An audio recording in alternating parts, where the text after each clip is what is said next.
안녕하세요. 반갑습니다. 한국보험보장연구소의 고정소장입니다. 2019년 4월 17일 오늘의 신문을 좀 보도록 하겠습니다. 먼저 보험 관련 이슈입니다. 금융당국이 지속적으로 의지를 보였습니다.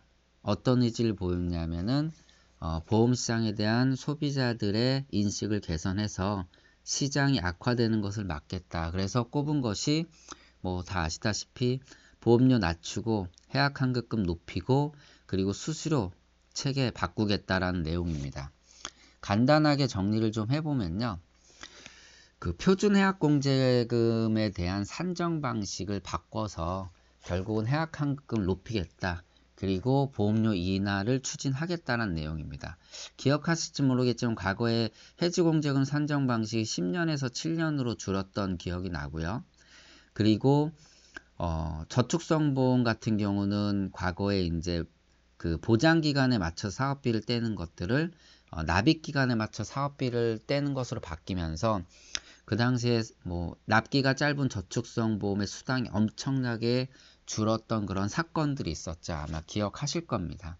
예, 이러한 방식처럼 표준 해약공제금에 대한 산정 방식의 그 뭐 20년으로 하던 것을 12년으로 줄이면서 해지공제금을 높이겠다. 그리고 수당도 이제 체계를 바꾸겠다라는 얘기죠. 다 아시다시피 현재 이제 1년에 받는 수수료가 월 보험료의 12배를 초과하지 않겠다. 지금은 한 1500%까지 받고 있는데 이것들을 1200% 안으로 축소시키겠다. 그리고 첫 해년도에 받는 수수료를 지금 뭐 90%까지 받고 있는데 이걸 50% 안으로 줄이겠다. 그리고 다 아시다시피 땡겨주죠. 계약 넣고 다음 달에 받는 모집 수당 같은 경우가 뭐 6개월치, 4개월치, 8개월치 땡겨주는 것들을 25%로 한도를 정하겠다라는 내용입니다. 그리고 갱신되는 상품들 신계약비 따로 들어가지 않으니까 이런 부분에 대해서도 보험료 인하를 좀 추진하겠다. 그리고 다양한 설명 의무 같은 것도 좀 강화하겠다. 이러한 내용들입니다. 결국은 민감한 내용들이기 때문에 뭐 진통이 예상된다라는 그러한 기사를 볼 수 있습니다. 국제경제 이슈에서는 뭐 그리스가 이제 국채 금리가 14년 만에 최저치로 떨어지면서 살아나기 시작했다. 이러한 기사 내용인데 뭐 다 아시다시피 국제금융에서 가장 많은 돈을 빌렸던 그리스죠. EU뿐만 아니라 글로벌 경제에서도 골칫거리였는데 사실 한때 이제 이 그리스 국채 금리가 37.1%까지 올라갔습니다. 거의 뭐 정크본드 수준까지 올라갔던 그리스 금리가 최근에 3%대로 떨어졌습니다. 그래서 이거에 어떤 의미를 갖냐면 IMF에 돈을 빌린 이율이 채무이율이 5.1%인데 5% 이하로 떨어지면서 IMF 채무를 자국 국채를 통해서 대체하는 것이 더 나은 그러한 시점으로 갔다는 얘기죠. 그리고 한때 뭐 그리스는 GDP 성장률이 마이너스 9.2%까지 갔는데 최근에 2.2%까지 올라오면서 뭐 포브스에선 2019년 유럽에서 가장 매력적인 시장이라고도 평가했다라는 것이 이제 그리스 시장입니다. 하지만 일부에서는 뭐 이 정도 갖고는 낙관할 수 없다. GDP 대비 180%의 부채를 갖고 있고 실업률 또한 뭐 20%에 육박하기 때문에 그렇게 낙관적으로는 볼 수 없다라는 그런 내용도 담고 있고요.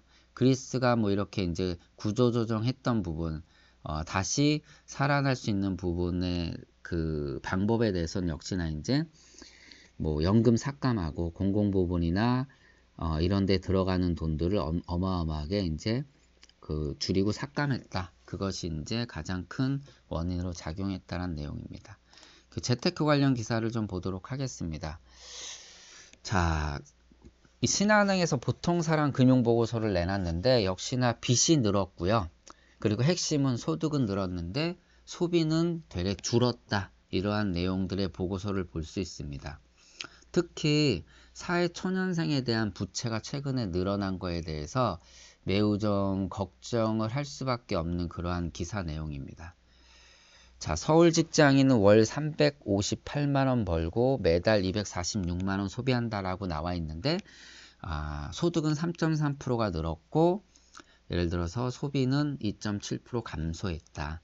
그리고 빚은 1년 전보다 그러니까 20대 30대 직장인 사회초년생 평균 부채가 3,391만 원 1년 전보다 432만 원이나 증가했다라는 내용도 볼 수 있고요. 그리고 이러한 부채를 1금융권만이 아니라 2, 3금융권에서는 무려 42%, 그리고 요즘 이제 인터넷 전문은행을 통해서 10%나 조달했다라는 그런 내용입니다. 그리고 소득이 갑자기 줄어든 기혼 가구는 57%에 달했고요. 그 시기가 40.2세로 조사됐다라고 합니다. 어떻게 보면 뭐 생산 가능 인구라고 해서 가장 소비를 많이 하는 그런 정점, 또는 과거에 뭐 가장 소득이 좋은 시기에 그런 연령대가 되게 소비가 이렇게 줄었다라는 기사를 보니까 뭐 걱정이 좀 당연히 앞설 수밖에 없습니다. 네, 이러한 내용이고요. 그리고 국민 절반이 현금 없는 사회 가능하다.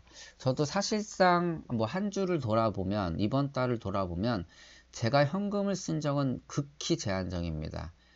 제 기억으로는 주유소에서 기름을 넣고요. 그 터널 주차를 통과할 때 그때 지불했던 현금 몇천 원이 제가 쓴 현금에 다라고 해도 과언이 아닌 것 같습니다. 뭐 현금 없는 사회, 특히 뭐 스타벅스를 통해서 많이 또 저는 스타벅스를 자주 가는데 거기서 느낄 수도 있는데요. 하지만 아직까지는 반 정도는 현금이 아직은 좀 필요하다. 하지만 점점 줄어들고 있다라는 그런 내용입니다.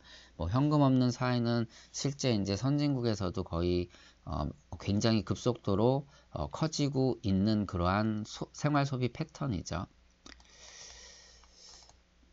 이를 통해서 많은 것들이 바뀌겠죠. 예, 많은 것들이 분명히 바뀔 겁니다. 특히 현금이 없이 다른 방식으로 소비를 한다는 것은 소비가 확대될 수 있는 부분도 충분히 있다라고 볼 수 있습니다.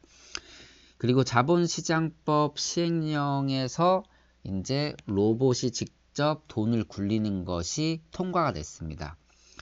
자, 과거에는 로봇 어드바이저는 펀드 매니저가 로봇의 도움을 받아서 매매 결정을 내리는 반쪽짜리였다면, 이제는 로봇이 혼자 판단해서 결국은 매매를 하는 쪽으로 통과가 됐습니다. 로봇 어드바이저 테스트 베드라는 것을 통과하면 로봇이 직접 자문을 할 수 있게 자본시장법이 바뀌었습니다. 뭐 저는 매우 좋다라고 보고요.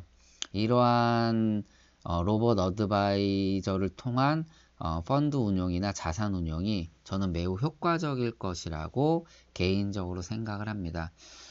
시장이 이를 통해서 매우 크게 변화될 것이라고 생각을 하고 있습니다. 그리고 코스피가 13거래일 상승을 해서 최장 기록을 달성했습니다.